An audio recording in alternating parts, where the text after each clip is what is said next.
Welcome back, everybody, to Your Creativity. Dylan on a loner here. Steve's too busy today, and Terry's always busy.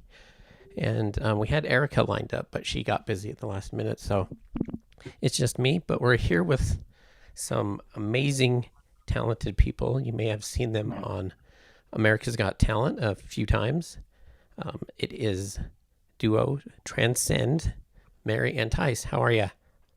Good. We're doing good, man. Thanks for having us on. No We're problem. excited to talk with you. Well, I'm wearing a SeaWorld shirt in honor of Yeah. you guys. Yeah. Let's jump on that. That's the first professional duo trapeze job we had was SeaWorld, and it was before, the what was the documentary? Blackfish. Blackfish. So yeah, we started working there before the whole Blackfish thing, and then when that came out, there was, a lot of things in the news about, how SeaWorld mistreats the animals and all that. And I agree that a whale is too big to be living in a tiny tank. Yeah. But I mean, it's kind of hypocritical because you have the zoo in San Diego that's got elephants and no one was there protesting. And we got to see the trainers backstage and how, much they loved all the animals at SeaWorld. So we were put in kind of an awkward position with that. So tell us about the show that was there. I think I did see it once. I haven't researched well enough to know if you guys were there at that time when I saw it, but it was kind of in that cove area, and it was trampolines and stuff. Yeah, it was. So they did the show for. I think they started it in like 2002 is when it started. So it's been running for, gosh, it's getting close to like 18 years or something. But it's canceled this year. Yeah, they canceled it this year. Tice's brother. So when we left to go work for Cirque du Soleil, Tice's brother was actually going to take over the duo trapeze role. Okay. And he was going to do that this year, but it's completely canceled. So it's kind of sad for all the performers. Yeah. It was a great show, though. I mean, it was kind of cool because we literally would just like jump into the bay. Like they just, there's that like Cove Bay area that comes in at SeaWorld. Mm-hmm. And they just built an amphitheater around the bay and we would just jump in. So had a great show. It changes every year. Every year it's a different show. But we did that for 5 years in a row from 2012 to 2016. I think 2016 was our last year doing it. Yeah, so I think we maybe went around 2014. So okay. We would have been there. Probably saw you.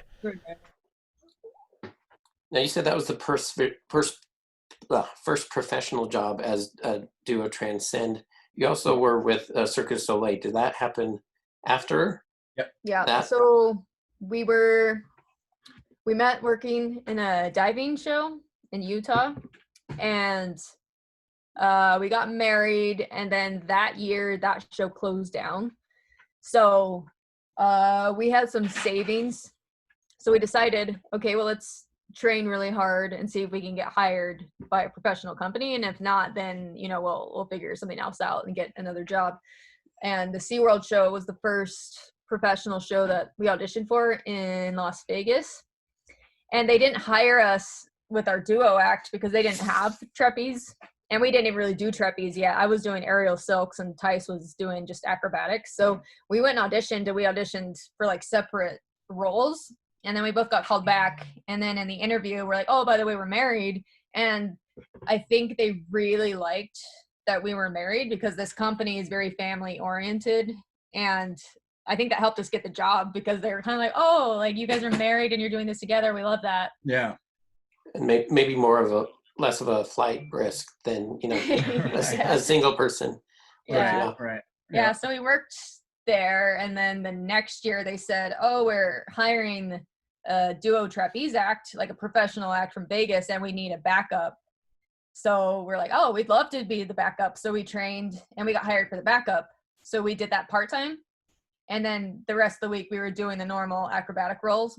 And then the next year they were like, actually, we want you guys to be the full-time trapeze act from now on. So we were like, sweet. And then you end up touring internationally? Yeah. So since SeaWorld was only a summer show, we did that in the summer. And then we got hired to do a show in Hawaii, which was like the best contract we ever did because we got to live right by the beach. We do the show at night. And that's actually where I got pregnant with Jax on accident. Whoops. So got pregnant there, but didn't know yet. We went back to San Diego for the summer. And that's where I found out I was pregnant. And I was 2 months pregnant. And I remember my boss was like noticing that there were only a couple times like after our act, I'd run and just like go throw up. And he was suspicious that I was pregnant, but he was trying to be super nice about like making me feel comfortable with it. So he's like, my wife, she's a performer too, and she thinks she might be pregnant. And I keep telling her that it's fine, that you can just work for as long as you need to. And he was like fishing and like trying to get me to admit that I was pregnant. And I'm like, oh, that's cool for your wife. And I just wanted to like, talk about it. But then finally I'm like, oh, I need to tell them. So I told them, and they were really supportive. They're like, you can keep working as long as you want to. You just need a doctor's note saying you can work. And the doctor was like, you can work until you're 6 months pregnant if you want. But we stopped when I was 4.5 months, because at that point I was like, this is getting uncomfortable. And I could just tell that's when I needed to stop. So we stopped it when I was 4.5 months. Yeah. Well, and the cool thing was like that, like literally, like the week that we stopped was literally the same week that the show was closing for the season. Right. So it ended up being perfect. Like she got pregnant, like perfect timing. We finished out the season. That winter we had the baby, we had Jax, and then we went back and then did SeaWorld again right after. Did you do anything solo while she was kind of out for pregnancy? Yeah, we did. The cool thing is we've been able to build kind of a relationship with a youth circus school that's in Minnesota. Oh, cool. It's called Circus Juventus. And what's cool about it is it's a really huge program. There's about 1,000 kids that are enrolled in it every school year. And it's kind of an after school circus program. It's this huge facility where the owners, Dan and Betty Butler, they put this whole thing together, and they have like professional circus coaches that come in and teach all these kids. So I think we spent a full month. I think, were we there a full month? Yeah, we were there a month. I think we were there like a full month. We left, and you did some trampoline gigs, and then we went back. Remember when I was like pretty pregnant? Yeah, I went back again. So yeah, we spent some time just training kids, and then I did some solo trampoline gigs on my own and stuff like that. Well, you mentioned you met at doing diving at a restaurant. Yeah. The good old Mayan. Yeah, the good old Mayan. Another intersection of us before we met today. I worked there for a while. Not in the main restaurant, in the Express over in the Yeah. But I was going back and forth all the time, and we went quite often. Cool. And I don't know if you guys know this, but there's videos from the Mayan on YouTube. Yeah. And many of you guys are featured in it. It was cool. Cool to discover those. Some of those. No, how did you meet there? You did the diving mostly, correct? Yeah, I never was a diver like in high school, or I never trained as a diver, but I moved out to Utah from West Virginia to go to school, and I needed a job, but I didn't even know what the Mayan was. I just saw it was hiring cliff divers. Hi. There's Jack. Cameo. Close up. Hey, don't push buttons, dude. But I was like, cliff divers, what's this? And I went, and they were like, will you jump off the cliff? And I was like, yeah. So they were like, we need a girl that will jump off the cliff. So they hired me, and then they trained me how to dive after they hired me. And Tice was on his mission at the time. Like, he just left. We just barely like missed each other. So I was there for 2 years, and then he came home 2 years later, and I was still there. So that's how we met. Yeah. That's cool. Hey. Erica had some questions. She wasn't able to join us. How and when did you get started on your journey individually? So for me it started, I was a senior in high school, and my dad's a magician. He's a professional magician. He's been a magician for like 36 years or 37 years or something. And so he was the one that actually got hired years before I started working at the Mayan. He was doing magic shows every Tuesday. Every Tuesday they'd have like the kids eat free on Tuesday at the Mayan. Right. And so they would bring him in, they pay him to do magic shows for the kids. And so it's a cool thing for him. Well, he overheard that they needed divers. And so he came back to me, and I'd grown up just being a little bit like acrobatical my whole life, not actually in diving, but jumping on trampolines, going to local like cliffs and jumping off the cliffs in the water. So he heard about it and he said, hey man, you should just go try out. I know they're needing divers. So that's where it started for me. I as a senior in high school, I tried out. They hired me. I worked there my whole senior year, and then left on my mission. Came home. That's where we met. She started diving. We were diving. And then the restaurant shut down in 2011. And so we were kind of faced with this ultimatum. Like, do we continue to try and perform, or do we move on and try and find like real people jobs, like normal people job? So we decided to not get jobs for about 4 or 5 months because we had some money saved up. So we didn't take jobs for about 4 months, and all we did every single day was train all of our skills. So we were working on our trapeze stuff. We were working on our duo. We had a rope act that we did up on this rope. We had a act that we did together on a lyra. So we just kept training all of our skills. Then we put together a demo reel, and then we heard about SeaWorld. And then we tried out for SeaWorld, and then basically it just kept going from there. Once we did SeaWorld, it was nonstop. It just kept going and going and going. And we had work every year, all year round. Yeah. So that's kind of the where it began for us. And he's your little training buddy. I see in your Instagram videos. He's always there with you. Yeah, he definitely is. Huh, buddy? Are you our trainer, buddy? You're the training man. You love it, huh? Yeah, and he's gone all over the world with us, huh? Haven't you? Yeah, he still has his. We started taking him around the world when he was like a month old. Actually, 2 weeks. He was 2 weeks old, and so his passport. He still has his passport from when he was 2 weeks old.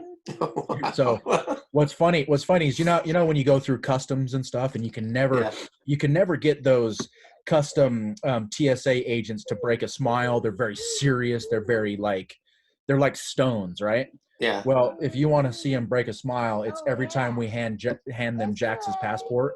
They take a look at that passport and they see this like little infant on this passport, and they crack up every time.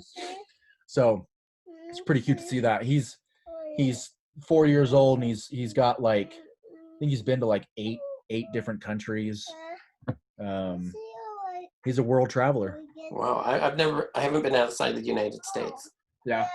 Well, technically, we took a boat ride and we got into Mexican waters a little bit, but that's it. Yeah. Another question she had is, where do you get your inspiration for your performances? Like the ones you created for AGT. AGT. A lot of times we'll try and find a song that we like, and then we'll try and kind of build the act around the song and like the vibe of the song. Yeah. Because if we don't like the song, it's really hard to, like choreograph and get into it. So for us, it's really important to have a song that like moves us in some kind of way. We, whether it's romantic or it's exciting or it's like dangerous, we just want something that it's got to have feeling. Yeah, the song's got to have feeling. Mary's grown up her whole life being in musical theater and ballet. And so she has a really like keen ear for like music and choreography. So she does most of our putting together choreography stuff. I have a better sense for just acrobatical things. It's just more my like wheelhouse. So between the both of us, it works really well because she's really great with choreography and music and timing and flow and all this stuff. And then I understand the acrobatics. And so we just sort of like come together and just build it ourselves. We've never really had anybody choreograph for us. It's just everything has been on our own. We get a lot of inspiration though. We watch, actually, believe it or not, we watch a lot of just like couples, like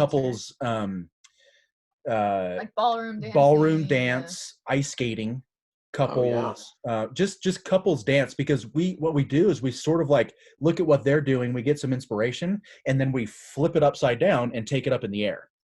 So it's kind of like We get some inspiration that way too.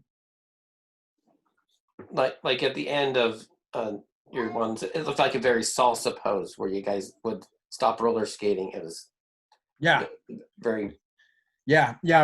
Our other act, the skating act, we get a lot of inspiration from a lot of like ice skating, dance, and stuff like that too.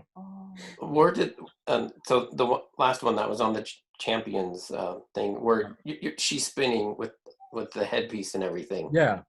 Where in the hell did that come from? The skating is actually a really old circus act, so it's been around, since there's been roller skates. You can get on YouTube and look up these like black and white, really old videos of people roller skating. But where we learned it was we got hired to do trapeze on a cruise ship in 2013. And there was a Spanish couple that did the roller skating act, and we just thought it was really cool, and the audience really loved it.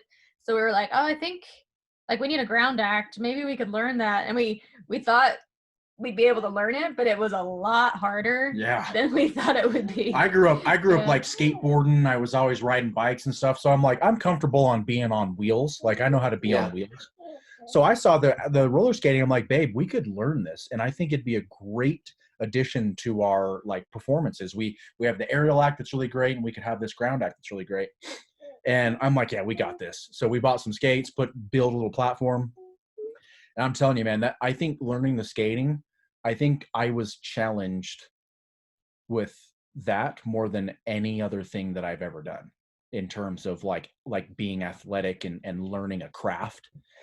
I think skating was the most challenging thing that I've done because it's really, really dangerous.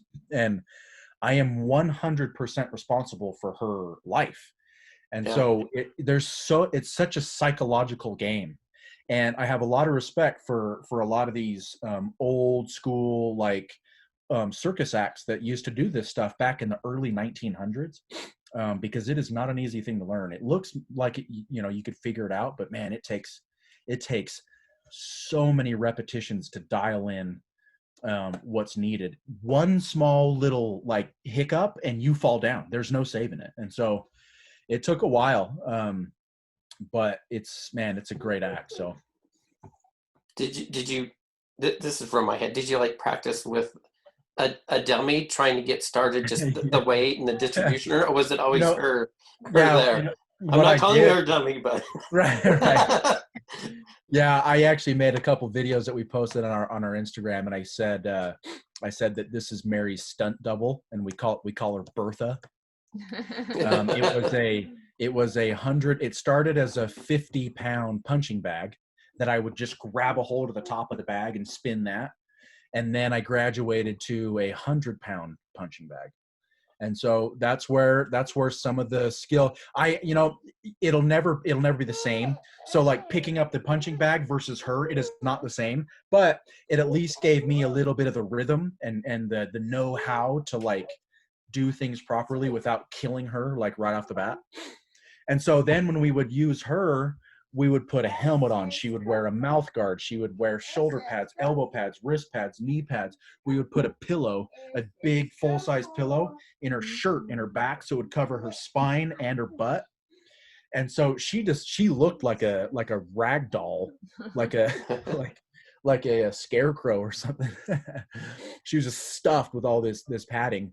But that's how we learned it. Wow. It was amazing. Tell us about your experience at America's Got Talent, like, auditioning and, kind of being in that waiting area to come on the show. You always hear about that where you're all just hanging out backstage. It's super stressful. It's pretty stressful because you just never really know when your time's coming. And the thing is like it's no blame on anybody's part. It's like they're running a very, very large like operation there, and so because they're on TV, there is no time to be messing around with like if you're not ready, you're not ready. They don't have time. Like they have commercials. They have like you can't just mess around. So it's pretty stressful. Because it's basically, if you've ever been on like a movie set, there's this famous saying that says, hurry up and wait. That's kind of like what it's like. So we have to, and for us, we're physical performers, so we always have to be warm, and we have to be like warmed up and ready to go. And so we probably would spend 3-4 hours literally just warming up all day long. So by the end of the day, we were just exhausted because we were just constantly trying to like warm up. Yeah. And so it made it really difficult.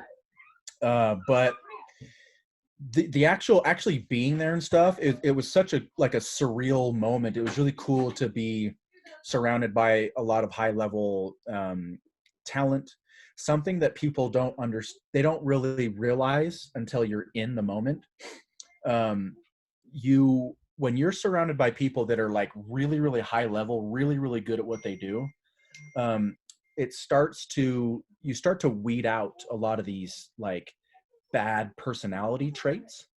And so I sort of almost thought it was going to be the other way around. I thought there's, people that are like Hollywood and like super talented and stuff. You just sometimes imagine they're going to be kind of like divas and they're going to be, always demanding stuff. Yeah. Well, it was the opposite. When we made it to the finals on AGT in 2018, it was us and 10 other acts, or us and 9 other acts. And it was pretty fascinating at how humble, how kind, how loving, and how just like genuine these people were. So we had a really, really great experience. The crew, the cast of all the AGT production, they were super great. We had a rigging guy that dealt with us. He was always rigging our trapeze. He was like the best ever, so we had a really great experience. But it's always stressful. Everything we do is very dangerous, and Mary could potentially get hurt really bad. So it's always stressful. Yeah, well, because when we work at like Cirque du Soleil, I mean, their safety checks are just like safety, and then like you have a rehearsal that's just for the lighting, and then you have a rehearsal that's just getting used to the new rigging, and you have a rehearsal with the new costumes, and then like you go through pieces to piece the routine together. Yeah. And then on AGT, it's like go. Yeah. And like the rigging could feel different. Yeah. You don't know what the lighting's gonna be. Right. So. And they're not, they don't know our wheelhouse. They're not, they've never done anything like what we do. So they don't know what we need. And so, and it's hard sometimes to get our point across because some of the needs we have are very specialized and could actually sound kind of funny, to them because they've never seen it before. And so it gets hard. We had to have a lot of patience just with certain things like that. And again, it's not to blame anybody. It's just like we're in a whole new world. We're not at a Cirque du Soleil show where they hire guys like us all the time and they're like, we know exactly what you need. Yeah. And so that's what made it stressful. But again, it was such a cool experience to be able to have this camaraderie with all the other finalists and stuff and meeting these people and seeing them now, seeing the level that some of these people have climbed to. Shin Lim, the winner of our season. I mean, the dude's a superstar now. There's just a lot of these performers that have just climbed so high and their careers are so set now. And it's been inspiring to be around that, it's just been a cool thing. Aside from the show itself, did you have any interaction with the hosts? Yeah. Tyra Banks. Tyra Banks was nice. Tyra Banks was super. She was a sweetheart. And what I thought was kind of cool about her? She actually has a little bit of this like shy demeanor to her. So on camera, she is bubbly and fun and like all this stuff. And then backstage, when we would hang out with her backstage, she had this really adorable like shyness about her, which I didn't expect. It was really, really cute to see that. And so she was a sweetheart. Terry Crews is like one of my idols. He's the host for Champions. Oh yeah, Terry Crews is super nice. Well, now he's the host for the regular season too. And he actually like keeps in contact with us. Yeah, we talk to him on social all the time. Yeah, so. Awesome. He's so great, man. He's an inspirational dude. I've been a fan of Terry Crews since, ever since I knew him back when I was younger, even back when he was playing football and stuff. And so he's a great dude. He seems like a great personality. Yeah, he really is. And what you were saying about, these famous people having more kind of quiet demeanors, when they're, kind of behind the scenes. I've worked with Wise Guys Comedy Club like the past 8 years. Oh, okay. And I've seen tons of comedians come through and had conversations with them, and it's exactly like that. Yeah. You know, Kevin. And that's funny you bring up Wise Guys because Sam Comro, he was one of the comedians on the year with us. Mhm. He was a finalist. I think he took the 5th spot in our year on 2018. Same thing. He's on stage and he's just this ball of life. And then backstage, he's very calm. He's very reserved. He doesn't have to be funny all night long. Like he's just this, like he's got this like stage presence, and then he's got Sam presence, and they're very different. And so it's kind of cool to see that. Yeah, I've made a handful of posters for him throughout the years. Oh, cool. He's and a great guy. We love Sam. And I've seen Piff up at Wise Guys. Piff. Yeah, we haven't got to meet Piff, but we hear great things about him. Coming here next week. Oh, Mary. Who? Cripple. Oh, Cripple Threat. He was on the season after us. Oh yeah, he is coming. Yeah. Yeah, he's coming to Utah soon. So we made good friends with him because he was on Champions with us this last year in 2020. So we got close with him. He's a fun guy. He's a lot of fun. Well, if you guys end up seeing them, let me know when, and I'll come and see you guys there too. Yeah, that'd be great. Because I think we get back in time to go see him. Yeah, we'll definitely. You're in Holiday, right? Is that where you're at? Yeah. Cool. Yeah, we figured that out last week when we had to reschedule. Yeah, I didn't realize we lived so close. My grandma's just over on Walker Lane, so she's probably real close to you. Oh yeah. I've delivered groceries on Walker Lane. I do cool. Instacart sometimes, so Yeah. Awesome. We love the Holiday area. It's a great spot. It's beautiful up here. Okay, we covered SeaWorld. We covered Cirque du Soleil. The studio. I during research I saw that you guys developed a studio with some other performers from the Mayan. Am I getting that right? So it was kind of funny. So the mine shut down, right? Yeah. And so we're sitting here going, and it was so out of the blue. Nobody expected this. That the owner of the Mayan, he told nobody. Our boss had no idea. And so they kind of showed up and said, "Guys, we're really sorry. This has sort of been like a long time coming." Yeah. And so, and his words were, "All good things have to come to an end." So we're sitting there just going like, what, really, what? So they shut down the Mayan. And then all of us performers were like, okay, what do we do now? So we sort of like formed this little like performance troupe. And we were planning on kind of putting together like a whole like production just between all of us. And so, but what ended up happening was Mary and we were kind of the ones that were more like really, really serious about taking our career to the next level. Yeah. And so we got hired for SeaWorld literally the following, after the Mayan closed, we got hired for SeaWorld like 4 months later. And so we didn't have time to build up the performance production here. Right. And so we left and started traveling. But then my brother Lance, who also dove with us at the Mayan, he actually started a studio. And so what he's got going on is it's a youth circus program that he does in Draper. He's got a studio in Draper. And so he's just training youth. I mean, it's kids that are like 3 years old to like 21 years old. And so it's a whole program that kids can come and they can learn all the aerial disciplines. They can learn all the tumbling. They can learn all types of circus apparatuses. So it's a cool thing. So that's actually where we go and train, is at his gym every day. Okay. Yeah. Cool. When Erica's going to be on last week, she sent out a thing to get questions, and one of them tied into circus apparatus. Is there one that you've seen that you want to try that you haven't messed with yet? I was always, as we've kind of like grown in this circus industry, I was always so fascinated, and I thought that this apparatus was so cool. It's called the Chinese pole. Oh yeah. And so what it is it's this like 20-foot pole that is, if you can just imagine a pole that's like this, there are 3 attachments that attach it to the floor. So it's like a freestanding pole with attachments that guy wire it down. Okay. And then the pole is covered in this like kind of like this rubbery, foamy like feel. And you got these guys that run up and down this pole, and they're doing all these crazy like gravity defying moves on this pole. And so that was one that I actually got to do that while we were at SeaWorld for 1 year, because our first year I was just doing acrobatics, and Chinese pole was one of the disciplines. And so I got to be a part of that, and it was really cool. So that was one that I always thought was cool. Mary does like all the aerial stuff. She does silk, she does lyra, she does the rope. I like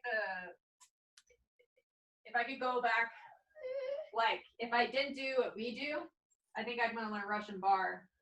Yeah. Russian bar. So Russian what's bar that? that's the one where, so imagine, this is literally what the apparatus is. You know what pole vaults are in the Right. track where they stick the pole and they go over the line thing. So imagine 3 pole vaults that are bound together like Okay. this, and they're taped together. Okay. So it's about 15 to 20 feet long. They're taped together, and then a guy stands on one end with the poles over his shoulder, and then the other guy stands on the other end with the poles over his shoulder, and then a person stands in the middle. And because they're so flexy, like they bend and flex, Yeah. they can literally fling the guy up into the air. He does some tricks, and they can follow him, and he lands back on the bar. And then they keep throwing him, and he just does tricks after tricks. And they can move to whatever side they need to go to, because if the guy goes up and he starts to drift one way, they can get underneath him and follow him and then catch him again. And so Wow. Mary probably could have been really good at that if she would have tried doing that apparatus. So When was the last time you were genuinely afraid to try a new trick? AGT, ATT, yeah. yeah. Especially with the blindfold aspect of it. So because in 2018 in our middle round was when we tried that for the first time, and I dropped Mary. I mean, I was totally confident that I could do it. We did the skill in the routine. She slipped through my hands, and you know, the thing running through my head was like, did I just like murder my wife? I was so afraid to like pull that blindfold off, to like look down to see my wife like mangled and broken. And we always perform with a mat. So she landed on a mat, so she was fine.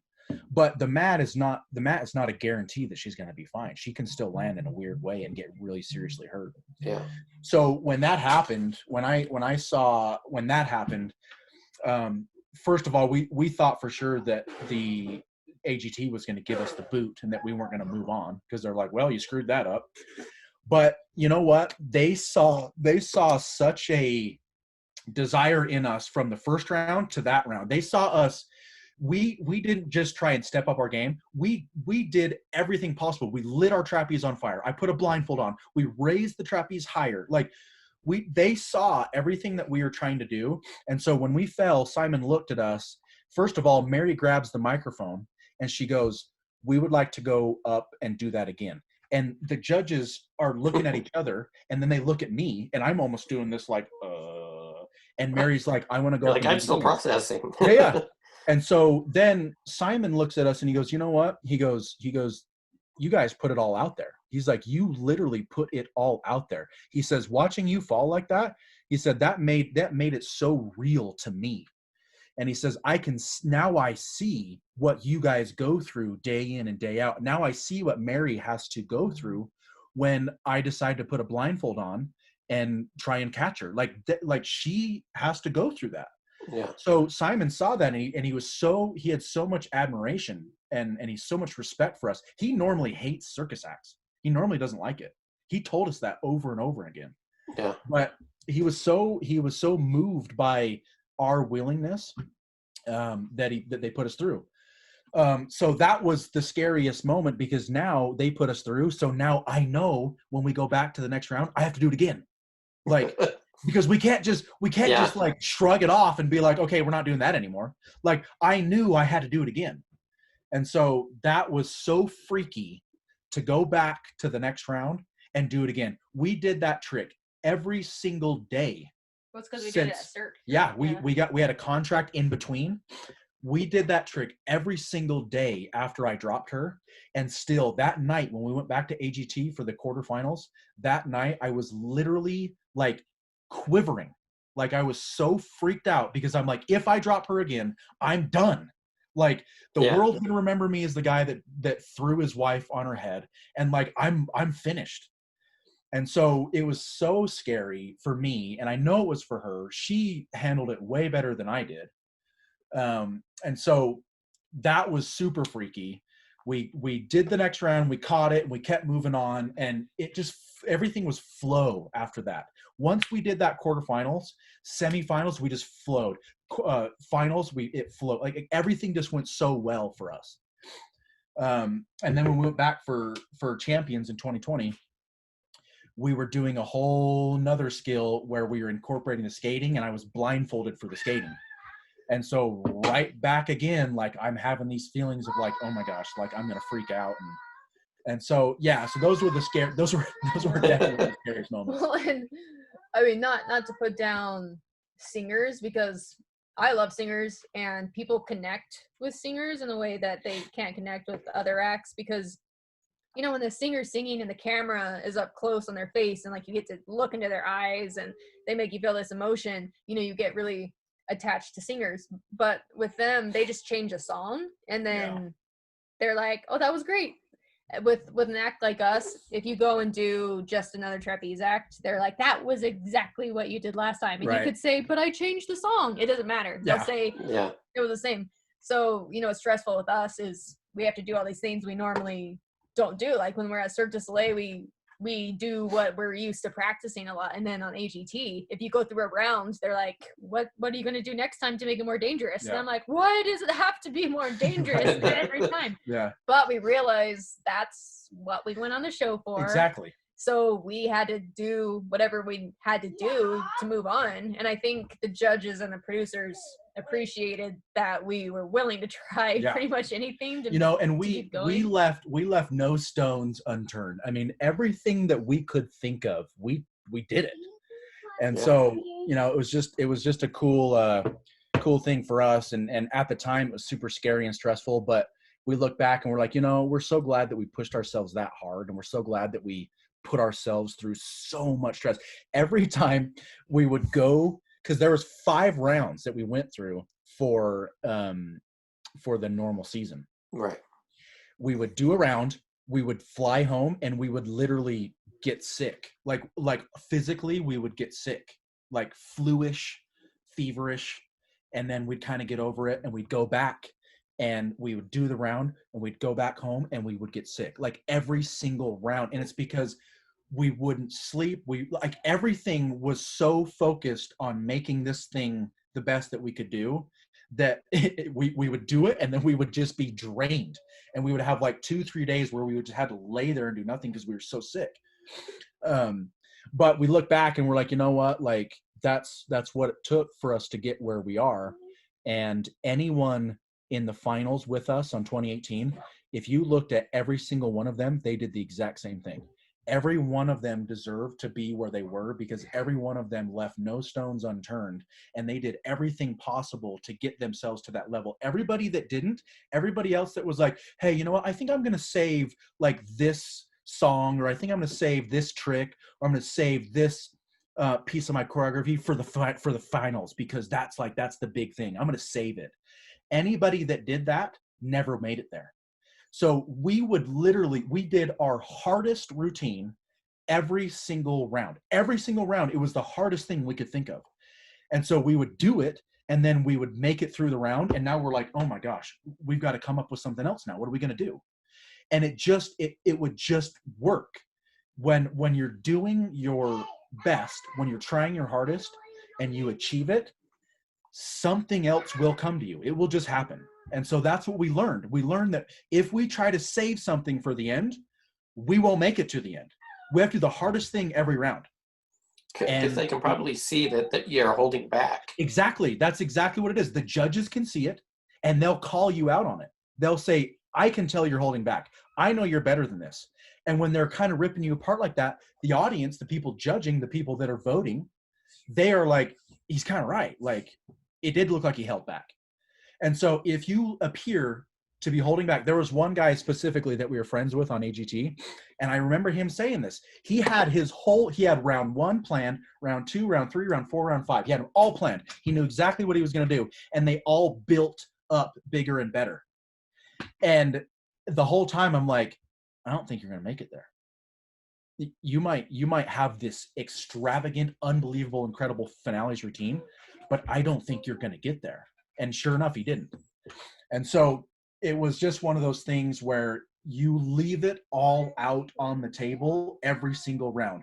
Don't, anything you think of that's the best you can do, you do it. Don't hold it back. Do you have plans to go again? So we can't actually compete on the shows anymore. Once you've made it to the finals, they don't let you come back and compete. But we can go back and guest perform.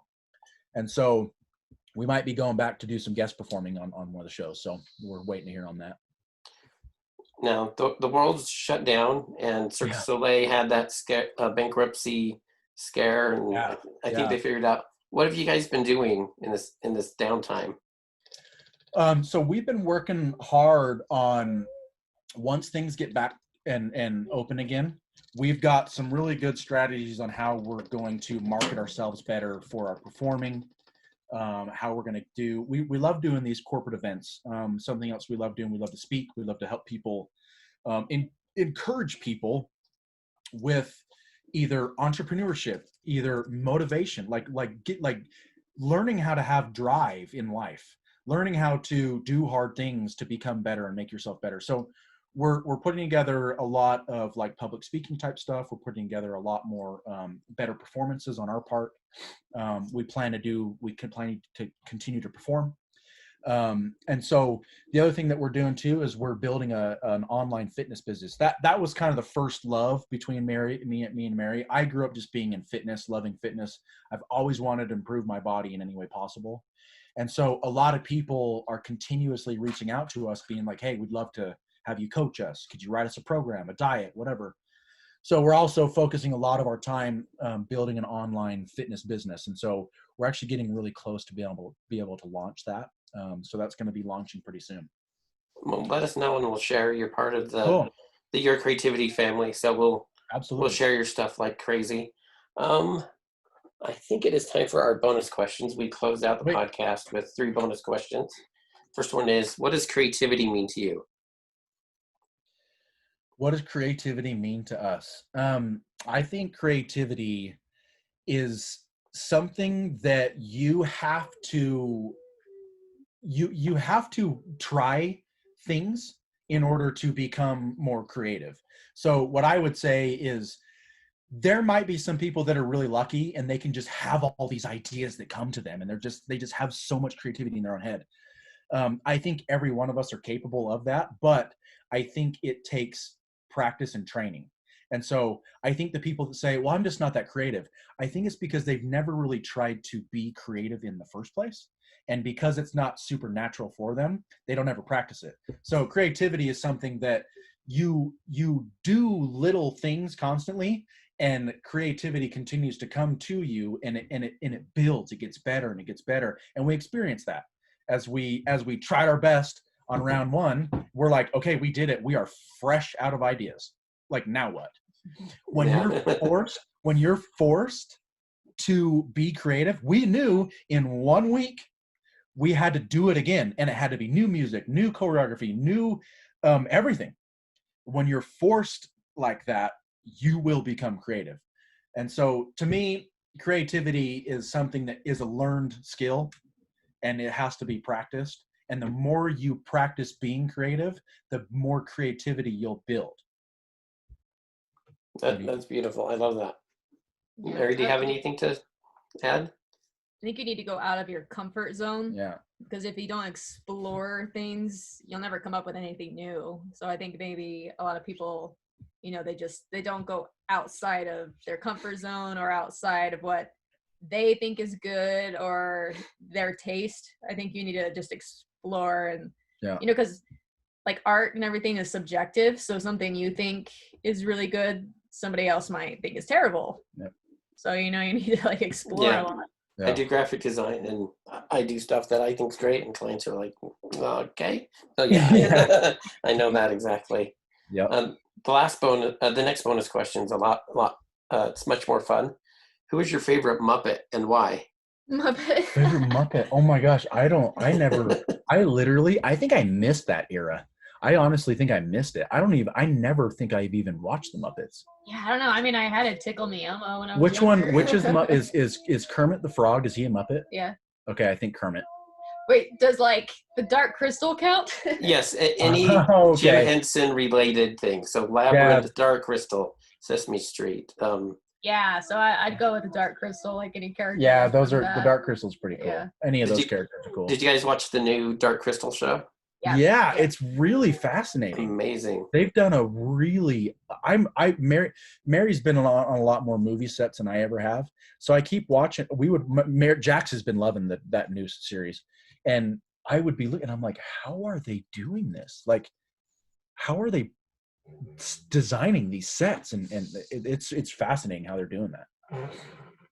Yeah, Dark Crystal. I love it, and I'm glad it came back. I was a little nervous. I'm like, how are they going to match the tone and the look of the Yeah. movie? But they did it. And the last one, in the movie of your life, who would you want to play you? Who would I want to play me? Well, I'm like this. If you weren't so white, you could have the Rock I- play you. But That's funny. I was gonna say the same thing. Like I sometimes I think I view myself as Dwayne Johnson, and so even like what you wish. though I'm like a fraction of the man that he is, I think maybe Dwayne Johnson or like maybe Brad Pitt, maybe who else is cool? Oh, Jason Statham. Maybe Jason. I think me and Jason Statham, we could be more comparable. Jason Statham, or Yeah. whatever his accent. That was horrible. Yeah. And Mary, what about you? I don't know, because there's actresses who I like, but they don't really look like me or anything. So it depends. Like, does the actor have to look like you, or Yeah. I don't know. Not necessarily, just kind of the vibe of them fitting you. Yeah, I don't know. I mean, I love Blake Lively, but I feel like she's Oh, much more yeah. like glamorous than I am. Blake Lively, she's the best. I don't know. And same with like, I love Natalie Portman, but Yeah. again, like I feel like I'm a little bit Yeah, quirkier than you're some of these girls. you're so much more raw I don't than know. those girls. Who's raw? I don't know. Yeah, I don't know. It's Oh, okay. what's her name? The UFC fighter girl? Gina Carano. Gina Carano. You know who that is? Oh, is she the one on Mandalorian? Yeah. Mary's raw like Gina Carano. Just kind of more like a badass. She's a lot buffer than me. Yeah, she's so awesome on there, and I've watched stuff about her since watching the show. She's another incredible athlete. Actually, that makes me think of Star Wars, and I would pick. Oh yeah. What's her name? Is it Ray? Right. Is it what's the new Ray actress's name? Yeah, Ray. Maybe I would just choose her. She's pretty sweet. And you've cosplayed as Ray, haven't you, Mary? Yeah. So maybe I would just go with her because Yeah. I don't know. Yeah, Ray's sweet. Why not? There we go. So if people want to learn more about your work, can they go website? Best thing for us. I mean, we're the most present on Instagram, TikTok. We have a little bit of a YouTube channel too. We post like little fun just relationship videos on YouTube, and you can find all of our AGT performances on our YouTube channel. But yeah, anybody that wants to reach out to us, Instagram is one of the better socials to catch us on. And that's how I found you guys. You liked my Hell Theater post on my, Okay, yeah. my Yeah. Linen Design events, and then then I clicked on to see who you are. Oh, they're local AGT. Yeah. I'm gonna reach out to them. They would be great Yeah. for the podcast. Yeah, so our handle on all our social medias is just Duo Transcend. So Yeah, I think I was actually just trying to look up to see if Hale had reopened yet. Yeah, it did. We went and saw Bright Star, which we saw up at Pioneer last season or so, and we wanted to see it again. And it shut down just before it started, and then they opened it back up. We were in masks. Yeah, It was pretty crazy. that was crazy. Well, thanks you guys for coming on. Appreciate it. Took a few times to get here, but Yeah, we did it. We did it. Yeah. Well, thanks again, and Yeah. hopefully see you soon with Cripple Threat coming. And Awesome. Yeah, that'll be great. Yeah, We'll we'll let see, you know. That'll be fun. Because we might be able, maybe we'll be able to, because I know he wants to see us. So Yeah. We'll see. Yeah. Yeah, we'll definitely see him. all right, awesome. Cool. Well, thank you. Thanks, Dylan. Appreciate it. Thanks.